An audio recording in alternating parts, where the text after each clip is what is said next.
Okay, back to the dinim of interpersonal relationships.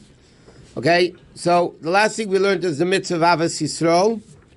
And, okay, the din is like this. You're not allowed to ask Hashem to punish anybody. If you ask Hashem to punish anybody, so then Hashem punishes you first. That's the way it works. Okay, next thing is like this. If somebody sees his friend sinning, or he's going in an improper path, so there's a mitzvah in the Torah to bring him back to the fold, like they say, to bring him back to where he's supposed to be. Because it says in the Torah, you have to admonish your friend. The Torah says not only once, but which means even 100 times, which, by the way, doesn't mean only 100 times. It means for whatever, until he starts screaming at you to leave him alone. And even when you admonish somebody, you have to do it peacefully, quietly, nicely, not yelling and screaming at them. And you have to explain to him you're really doing it for his benefit, to bring him to Olam Haba. But if you do it with yelling and screaming, so then the fact is you're counterproductive. And then not only are you not doing it properly, you're getting a sin because you're not doing it properly. It's going to have a negative effect. So the person is going to be even worse than before. So, but the din is like this. Whoever could stop somebody from sinning and doesn't, so they get part of that sin itself, because all Jews are interconnected. We're all mixed together. And in fact, we mentioned many times, the expression in the Gemara is Kol Yisrael Arevim Zeh Bozeh, which means all Jews are responsible one for another. Grammatically, the Gemara should say Kol Yisrael Arevim Zeh Lo Zeh, one to another. The expression in the Gemara is Arevim Zeh Bozeh, responsible in another. So what is it? Why does the Gemara use the expression Arevim Zeh Bozeh rather than the expression Arevim Zeh Lo Zeh? But the truth of the matter is, it's brought down in many places, and the Rebbe mentioned this many, many times. Arevim, besides means Arev, which is a guarantor, Arev also means mixed, ta'aruvos. Ta'aruvos is when there's a mixture. Arev also means sweet. By the way, Arev in Hebrew also means sweet. When it says Kol Yisrael Arevim, doesn't only mean we're responsible one for another, but the Gemara is telling us, why are we responsible one for another? Because we are all mixed together. We're one big cholent. We're all mixed together. Kol Yisrael Arevim Zeh Bozeh, they're mixed, not only responsible, then it would say Lozeh. It means responsible and mixed, Zeh Bozeh, into each other. So therefore, like we know, if the foot hurts, the head is affected by it. If the stomach hurts, the rest of the body, everything's affected by it. One Jew is not doing what's proper, all the Jews are affected by it. So therefore, it says if you have the ability to nicely, not yell and scream, but nicely tell somebody off, not off, to tell him how he's not doing what he should be doing, he could improve himself. So then, if you don't, then you have part of that sin, so to speak, because you're responsible and you're affected by it. That's only, though, if you know the person's going to listen to you. What happens if you know the person's not going to listen to you? Not good. So then, are you obligated? You want to write the book, or you want to? Then the question is, do you say or don't you say? So there's a lot of interesting opinions in halacha. In fact, even the Alter Rebbe in this sim in Kuf Nun Vav and in Hilchos Yom Kippur contradicts himself, but it's not really a contradiction. There's a lot written on that. The bottom line is like this. One opinion is you have to tell him until he'll hit you. If you know he'll hit you, then you don't have to tell him if you know he's not going to listen. But another opinion says, and this is what the Alter Rebbe says in Hilchos Yom Kippur, that if it's a explicit biblical sin, for instance, it says, the guy's eating chazer, right? It says clearly in the Torah, you're not allowed to eat chazer. It's not derived or whatever. It's clear cut. And the person eating chazer, you have to tell him, even though you know he's not going to listen to you. Why? The fact that it's biblically clear cut, biblical, means you have an obligation to tell him. Whether he listens or not, that's not your business. You have an obligation to tell him, even if you know he's not going to listen. If it's not a clear cut sin in the Torah mentioned clearly, For instance, it's derived or rabbinic, or it's not clearly in the Chumash. It's derived from things in Chumash, but it's not clear. Then if you know you're not gonna listen, you don't have to tell them. How about Yain Stam? Yain Stam is rabbinic.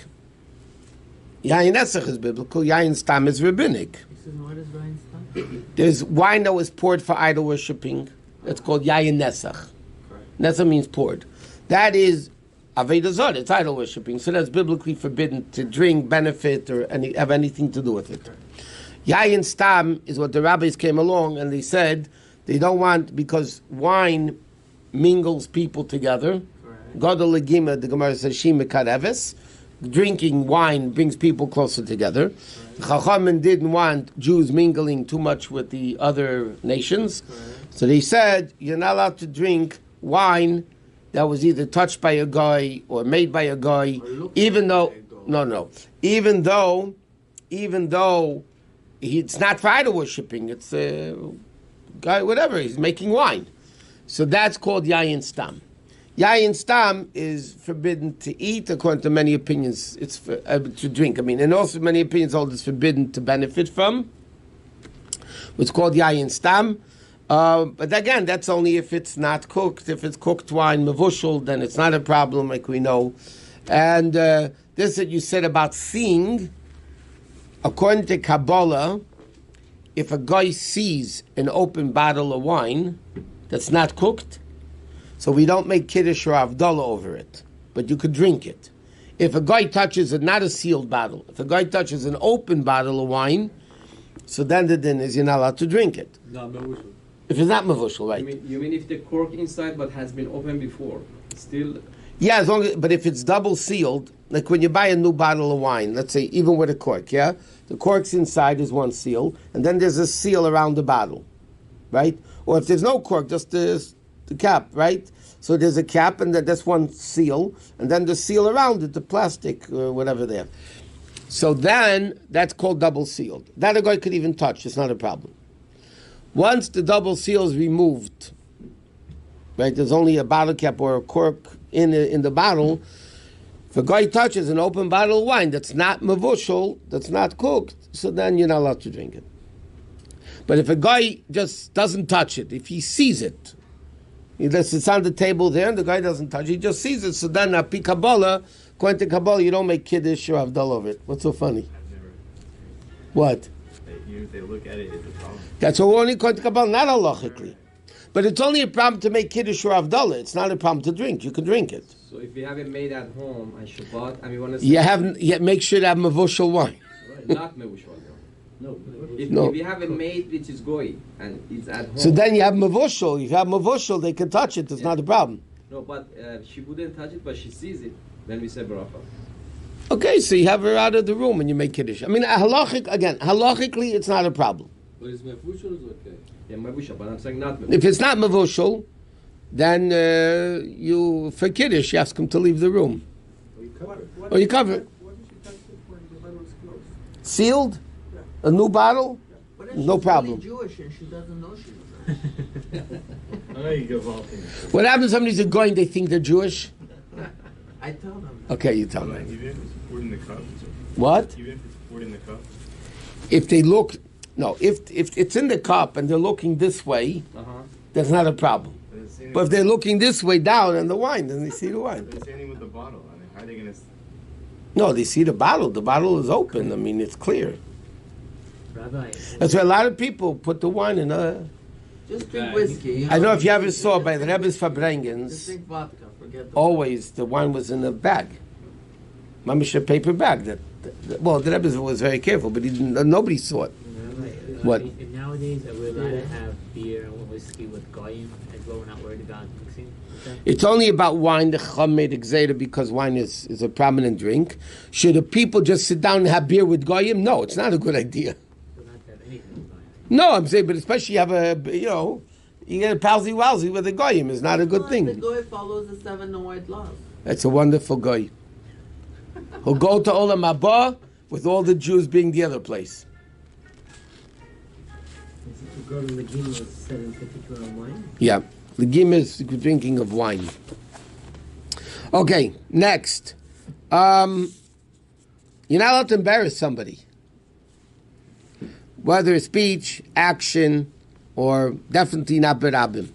But aren't you embarrassing them when you tell them if he's eating chazer and you're going to tell him that you shouldn't eat chazer? That's not embarrassing. Embarrassing, not if you... No, embarrassing in front of other people. No, you can't... But he gets embarrassed in front of you also. Enochanami, but if you tell him not for the sake of embarrassment, you're doing it for the sake because you have a mitzvah to tell him, it's a different story. And whether he's like observant or not, like, you know... You have to be careful how we tell him. Even Yeah, you have to be careful how to tell him.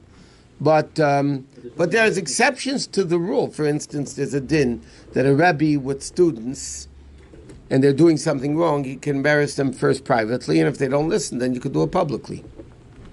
There's a lot of dinim but that's more not friends, whether teachers and that. So then it says you have to tell them off privately. If they don't listen, then you have to do it publicly. Rabbi, if we know 100% we tell them they don't listen, right? Right. Isn't it worse for that person that already somebody telling me is not even listening, gets bigger amount, so better not to tell him? When it says in halacha, sometimes, and we just learned, if they're not going to listen to you, don't tell them. We know 100%. No, because it says the reason. Because there's an expression in the Gemara in Shulchan Aruch, mutav shiyu sheigegin v'al yiyu mezidim. It's better for them to transgress accidentally than intentionally. Once you tell them, then it's intentional, they're doing it. Let's say, just for example, a guy doesn't know you can't drive on Shabbat, okay? He doesn't know. So now you're going to tell him, and you know he's not going to listen. So then now it's worse, because now he knows that you're not allowed to, and he's doing it anyway. The other way, he didn't maybe know that you're not allowed Then to. you shouldn't say anything. It depends what the case is. It's a very delicate issue. Well, it's And a therefore, very there's a lot of halachas in Shulchan Aruch and contradictory opinions of what a person needs to do. That could be. There's certain general guidelines that you have to tell him unless he's going to hit you. Or in other places, it says, if it's clearly mentioned in the Torah, you have to tell him anyway. But rather now, if the tinuk shenishba, you don't have to tell them. You could have them, you can kind of look away and just focus on the positive. It depends what the story is. If They're doing a doraita, but they're tinuk shenishba. They have no idea that you're not allowed to drive on Shabbos or light a fire on Shabbos. so, then you don't tell them. Oh, okay. No, but because you by not telling them, and they're coming, and you're going to be a mekad of them, you're going to gain more. There's not Kabbalah over here. It's not like the looking at the wine, which is Kabbalah. You're talking about getting people to become more religious. Okay? Yelling and screaming at somebody won't necessarily get them more religious. So sometimes you look the other way, but that is what's going to make them more religious. It's a very delicate line sometimes. You know what I mean? But the main purpose of Chiyat Samisecha is not Kabbalah, just to tell people off. The purpose is to get people to become more involved. So, yeah, should a shul where a lot of people drive to shul, right? Should the rabbi stand outside and start screaming and throwing stones at everybody that drives to shul? I mean, that's not the purpose, right? You want to get them in. So, yeah, you can't. If they ask you, am I allowed to drive to shul? The answer is definitely not. If they ask you, should I drive to shul or stay home? According to halacha, you can't tell them, yeah, drive, and because maybe they'll become frum. That you can't do. If they'll ask you, can I drive to shul? The answer is no, you're not allowed to drive to shul. Don't ask, don't tell. Huh? Yeah, but there's a big issue. It's not for now. Can you invite somebody over to your house if you know they're going to drive? Okay, it's not for now.